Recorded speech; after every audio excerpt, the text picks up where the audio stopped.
Еще недавно этого проезда не было, а территория, издавна принадлежащая Сыктывкарскому пассажирскому автотранспортному предприятию, была огорожена высоким бетонным забором. Попасть за него можно было лишь через проходную, по пропуску. Теперь подобраться к автобусам может любой желающий. А все потому, что на днях часть забора разобрали, чтобы проложить вот эту дорогу. Все строительство было в основном производилось ночью, в вечернее и ночное время. То есть в воскресенье эта дорога появилась здесь.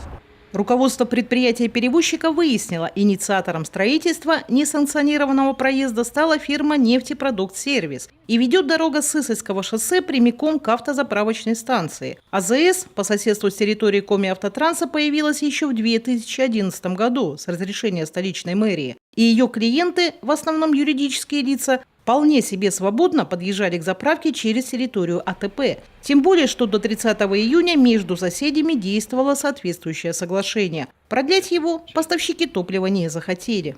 Нефтепродукт-сервису были направлены письма о возможности заключения нового соглашения, но ответа не поступало.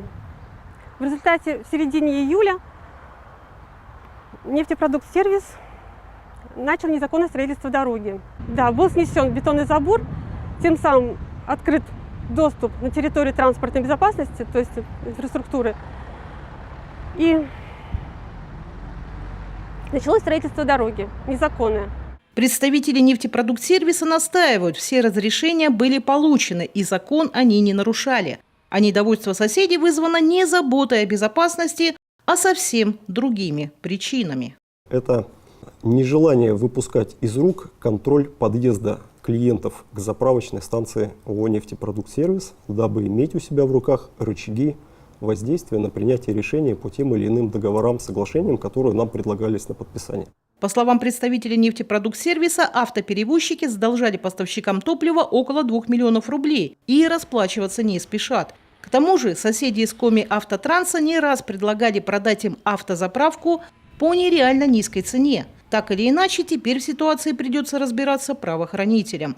Оба хозяйствующих субъекта написали заявление в полицию.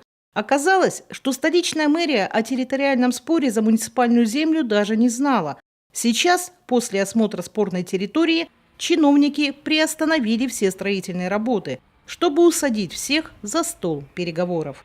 Наталья Литкевич, Иван Богомолов, Олег Юшков, телеканал Юрган, Сыктывкар.